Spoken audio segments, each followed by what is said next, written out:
আসসালামু আলাইকুম ওরহমতুল্লাহি ওবরকাতুহু। সুপ্রিয় ইবতদায়ী পঞ্চম শ্রেণীর শিক্ষার্থীবৃন্দ, আশা করি সবাই ভালো আছেন। আজকে আমরা অষ্টম পাঠের পরবর্তী পর্ব অর্থাৎ দ্বিতীয় পর্ব থেকে আমরা শুরু করতেছি। আমরা এর আগে প্রথম পর্বে বারাকাল্লাহু লাকা ফিহা পর্যন্ত পড়েছিলাম। আজকে আমরা পড়ব হচ্ছে ফাআতাল মালাকুল আকর।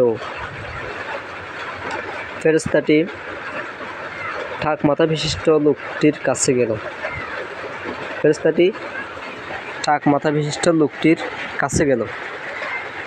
ফাকালা, এবং তাকে বলল, আইয়ু শাইইন আহাব্বু ইলাইকা, তোমার নিকট কোন জিনিসটি প্রিয়? কলা, তখন ওই লোকটি বলল, শাআরুন হাসানুন, আমাকে শাআরুন হাসানুন, সুন্দর চুল, মানে তিনি কামনা করতেছে আমি সুন্দর চুল চাই। ফামাসাহাহু, তাকে হাত বুলিয়ে দিলেন তার মাথায়। ফাউতিয়া শাআরুন হাসানান, ফলে তাকে সুন্দর চুল দেওয়া হলো।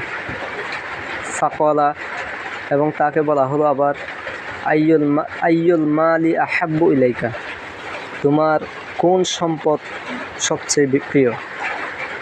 কলা, সে বলল, আল বাকরু, গরু।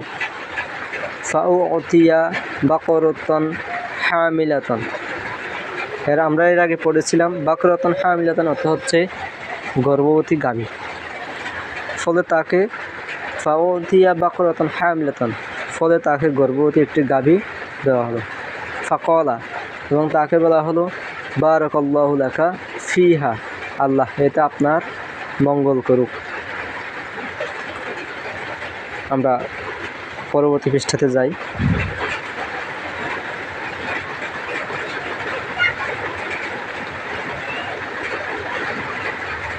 সুম্মা আতাল মালাকু আ'মা, ফেরেশতাটি আবার অন্ধ ব্যক্তির কাছে গেল।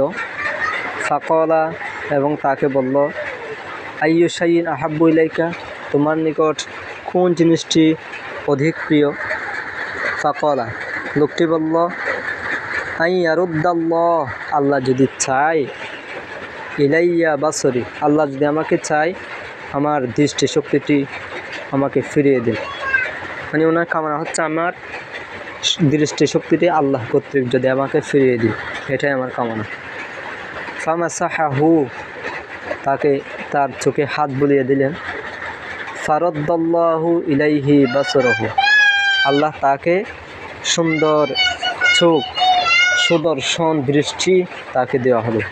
ফাকলা, এবং তাকে বলা হলো, আইয়ুল মালি আহাব্বু ইলাইকা, তোমার নিকট কোন সম্পদ অধিক প্রিয়? তোমার নিকট কি কোনো সম্পদ প্রিয়? মানে তাকে বলা হচ্ছে আইয়ু মালি আহাব্বু ইলাইকা। কলা, তিনি বলল, আল গনামু, ছাগল।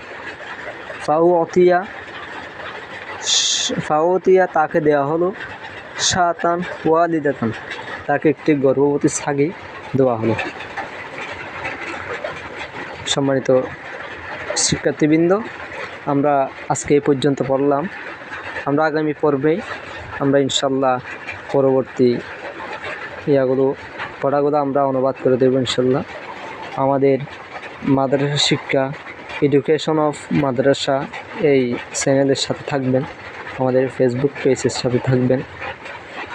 আশা করি আমরা সামনে ভালো কিছু শিখতে পারবো। খুদা হাফেজ। আসসালামু আলাইকুম ওয়া রাহমাতুল্লাহি ওয়া বারাকাতুহু।